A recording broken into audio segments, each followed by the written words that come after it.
With diverse flora and fauna, magnificent natural landscapes, and an ecological biosphere that supports life, this wondrous planet is our earthly home. From our animal co-inhabitants to the lush rainforests and life-giving soil, we cherish all these as gifts from the Creator.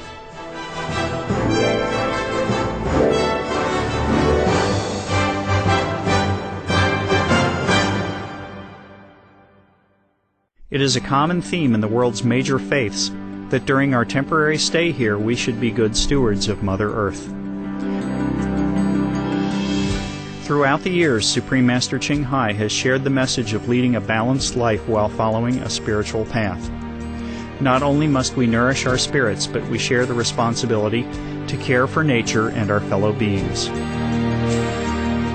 In light of recent scientific evidence which pinpoint the raising of livestock as the #1 contributor to climate change, Supreme Master Ching Hai affirms the important message she has noted for over the past 2 decades. We must be vegetarian, meaning an animal-free diet, and practice sustainable living. Today we present to you a discussion by Supreme Master Ching Hai titled Organic Farming Restores the Healthy Balance of the Planet, a compilation of excerpts from Supreme Master Ching Hai's lectures concerning the importance of planting organic vegetables and fruits, the detrimental impacts of the meat diet on human health, the environment, and ultimately the health of our planet.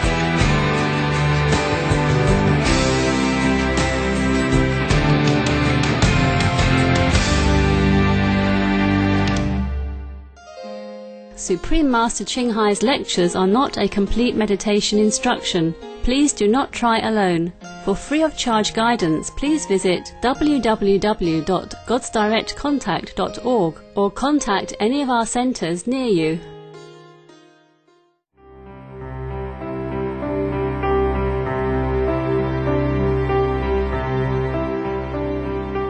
For the majority of the workers in the meat business, it's not a safe working place either.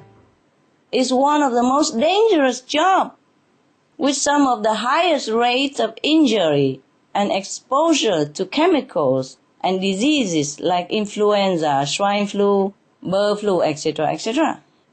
And mad cow disease, which is always fatal, always deadly. Mad cow disease, up to now we can't even cure it. Anybody contract mad cow disease, their life is terminated. Now we have to ask ourselves, is it all worth it? This is not to talk about the effect on the meat consumers in terms of all the sickness, cancers, diabetes, and health problems. Heart diseases, almost all diseases that you can name come from meat diet or related. So given a better choice for livelihood, wouldn't we choose the one that helps ourselves and others stay healthy over a profession that made people and ourselves sick and die young? Would you say yes or no? Yes. Oh, thank you. Oh, thank you so much. I have suggested before that we should talk to the farmers, write to them, even going to them one by one if you can afford it, to try to show them that there are better alternatives, such as growing organic vegetables. Nowadays, organic food is very in demand, very in. Many people turn into vegetarian or vegan now. And everybody knows organic vegetables are very healthy. You see, if you eat organic vegetable, you will hardly have to go to the hospital. And all the money we can save to better education for the children, yes, better care for the elderly, and building more beautiful road, and more equipment, invention, and use it more for sustainable energies. For free for everybody. Free energy for everybody. Free education for all the children. Free care for all the elderly. And free food for all the 1 billion at least hunger people in the world. The benefits is no end. I can write 10,000 books about the benefit of vegetarian diet and the harm of the meat industry. But I let you do research a little bit, because you know all the good technique nowadays with computer and information on the internet. Nowadays, there are more and more good opportunities for the farmers, retailers, transporters. They just do the same. Instead of transporting pigs, they transport organic vegetables, yes, etc. Or the farmer retailers, they could switch from the meat business to organic vegetable farming. Returning to traditional organic farming methods is already proven by success in Africa, for example, and in some places like the Americas, Europe, and Australia. Organic vegan farming is growing very, very fast and very, very profitable right now because there's a growing demand. People are more informed about the harm of the meat and more informed about the benefit of vegetarian diet. So organic vegan vegetable farming should be very, very, very good for anyone who wants to switch business. On the Supreme Master Television, we also feature a whole section about organic farming on our website as well, www.suprememastertv.com. On this website, we share a lot of info about how to do organic farming, which is very profitable, costs less water, a lot less work, and very beneficial to our health, to the workers, and to the planet. Yeah. So please feel free to take a look and discover for yourself the great benefits of harmonious farming. It's high time we turn away from the harmful, unsustainable meat business and go toward a more civilized, more efficient, more sustainable, more humane means to earn a living, namely organic vegan farming, or vegan restaurants, vegan products, vegan product selling, etc.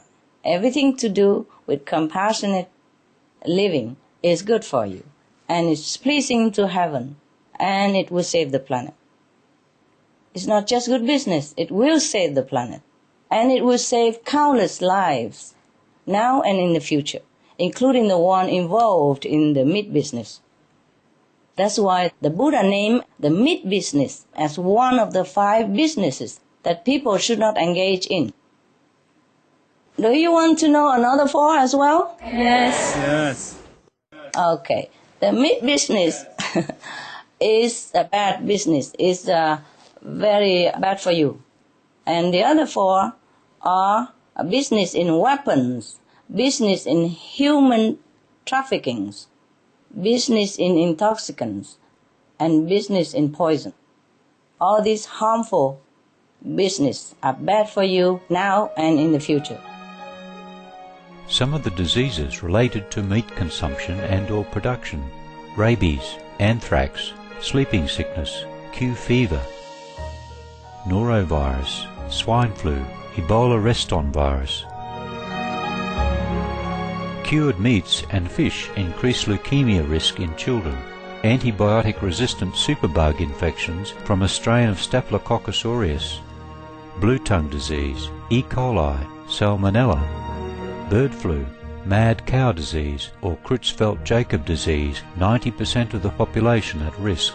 Pig's disease or PMWS, listeriosis, shellfish poisoning, preeclampsia, Campylobacter, Clostridium difficile, diseases hidden in healthy-appearing livestock.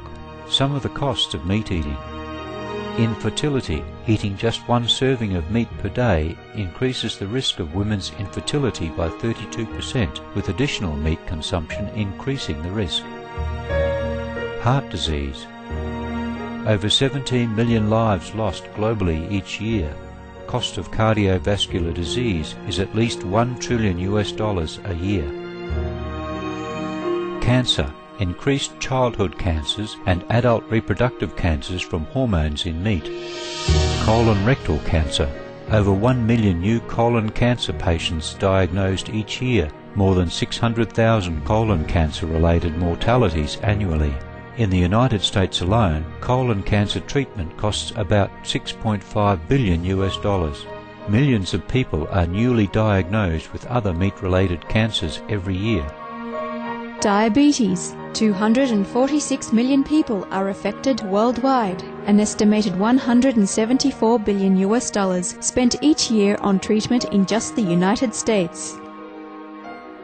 Obesity. Worldwide, 1.6 billion adults are overweight, with 400 million more who are obese. Costs $93 billion each year for medical expenses in the United States alone. At least 2.6 million people die annually from problems related to being overweight or obese. Environmental. Uses up to 70% of clean water. Pollutes most of the water bodies. Deforests the lungs of the earth. Uses up to 43% of the world's cereal. Uses up to 85% of the world's soy. Causes world hunger and wars. 80% cause of global warming. Plus more. Some of the costs of milk consumption. Cowpox from milking cows. Bacterial microbes, pesticides and enzymes found in cheese derived from the inner stomach linings of other animals. Up to 80% of the calories in cheese are from pure fat. Breast, prostate and testicular cancer from hormones present in milk. Hysteria and Crohn's disease.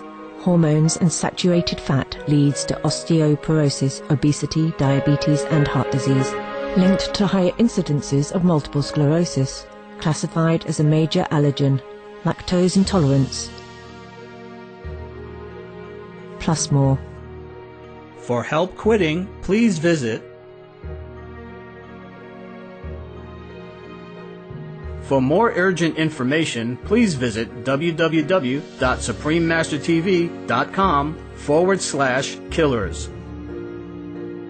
If you believe in the life hereafter, if you believe in heaven and hell, you should stop the meat business immediately, like yesterday.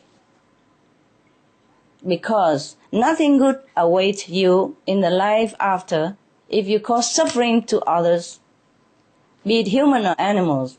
You will have multiple suffering in return, and for a long, long time. So instead, these people in meat industry should join in the trend which has already begun and expands hugely every day, I'm happy to say. Thank you. Be veg, go green, plant organic vegetable.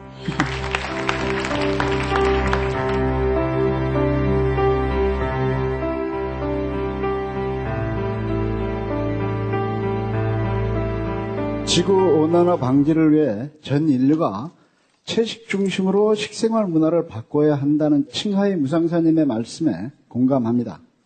유기농이 생태적이고 생명을 살리고 기후변화에 가장 맞는 농법이라고 저는 확신하지만 많은 사람들이 아직도 그 중요성을 절감하지 못하고 있습니다. 저는 유기농업으로 전환한 후에 마음이 훨씬 평화롭다는 걸 느낍니다. 땅이나 생명체나 작물 모두가 건강하게 살아나는 느낌을 받으며 생명에 대한 존중감도 느낍니다. 모든 것을 살리는 유기농산물을 먹으면 평화와 공생의 삶이 되며 이는 미래를 위한 농법이자 식생활이라고 봅니다. 유기농법이 가지는 인간 내면적인 혹은 영적인 측면이 어떤 것이 있는지 말씀하여 주시면 고맙겠습니다. Good question.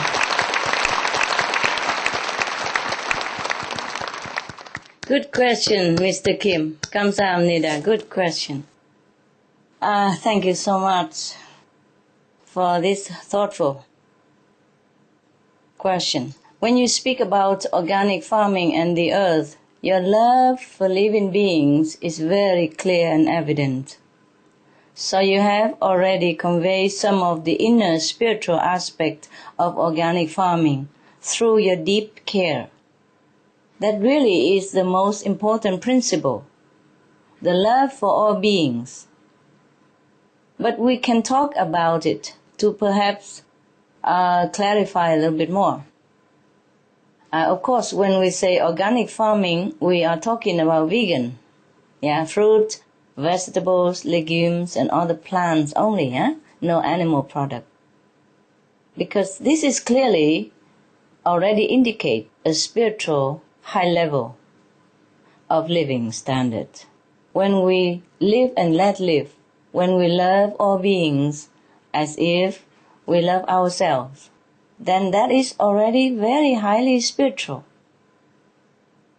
And of course, that is in line with all the greatest religions on earth. That will be very pleasing to heaven. This allows us more to completely extend our respect and care to all life. And that's why you feel more peaceful, you see. You feel more connected with the surrounding around you, because they all pulsate with life. The earth is pulsating with love and life. The trees, the plants, they're pulsating all this love for life and life. When we sit under a tree, we feel this protective and love from the tree.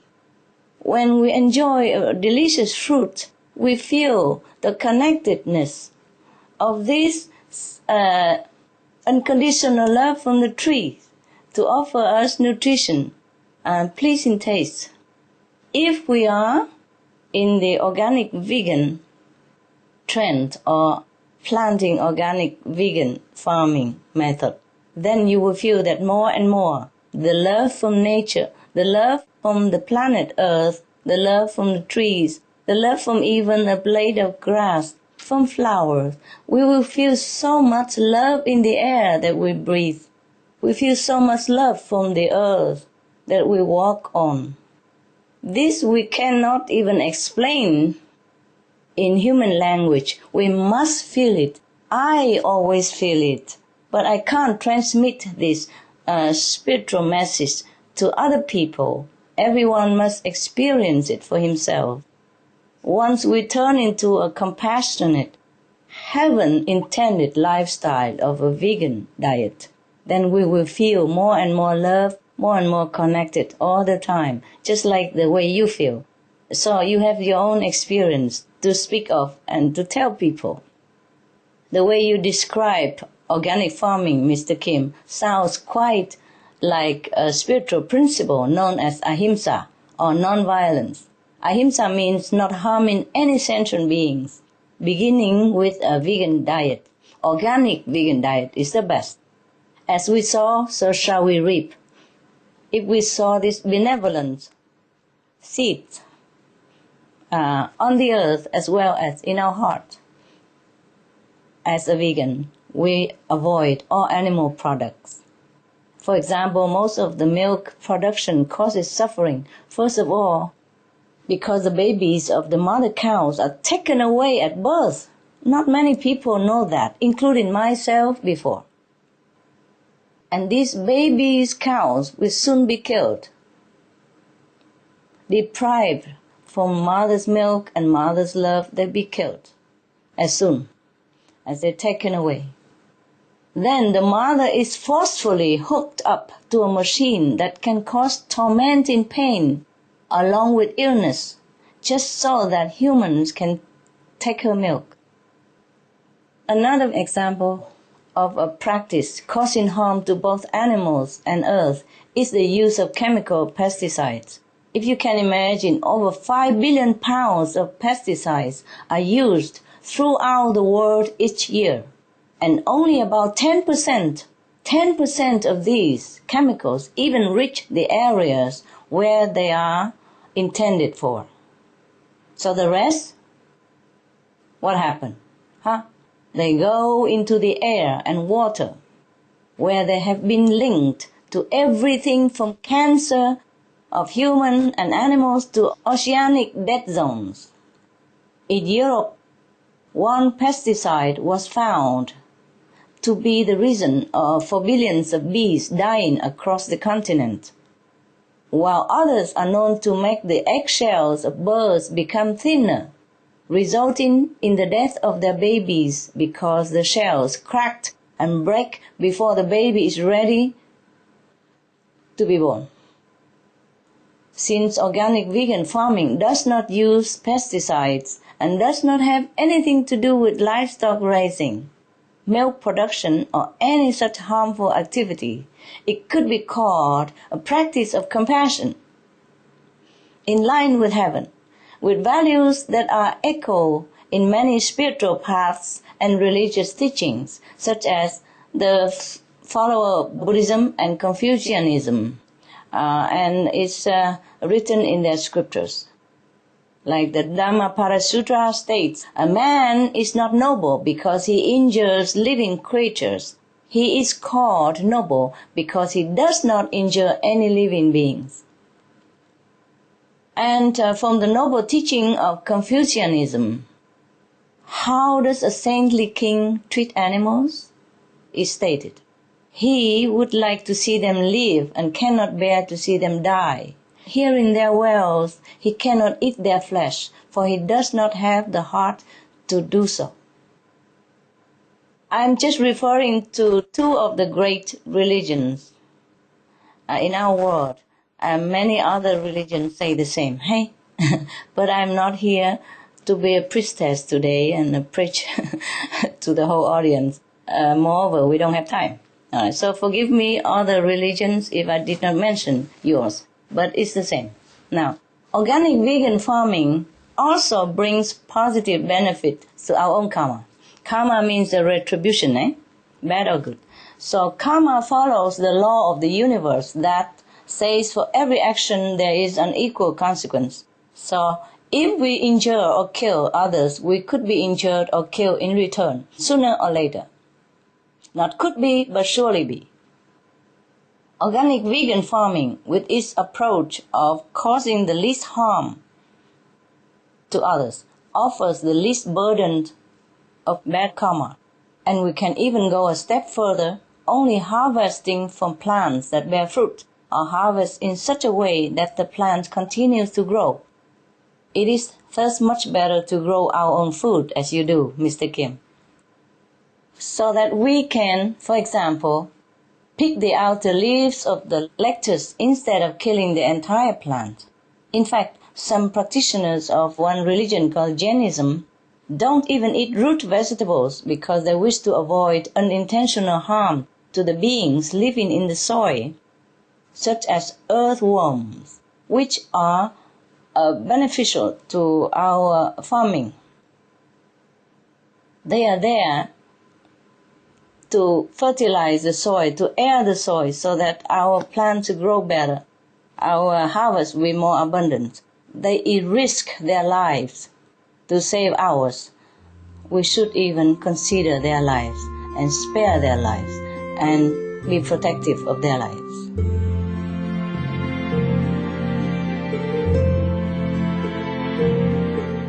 Thank you, gentle viewers, for your eco-friendly company for today's episode of Between Master and Disciples. Join us again tomorrow for the conclusion of Organic Farming Restores the Healthy Balance of the Planet. Animal World, Our Co-Inhabitants is coming up next on Supreme Master Television. Please stay tuned. We wish you and your loved ones much peace and harmony. Supreme Master Ching Hai's lectures are not a complete meditation instruction. Please do not try alone. For free of charge guidance, please visit www.godsdirectcontact.org or contact any of our centers near you. For more details, please visit www.suprememastertv.com/BMD.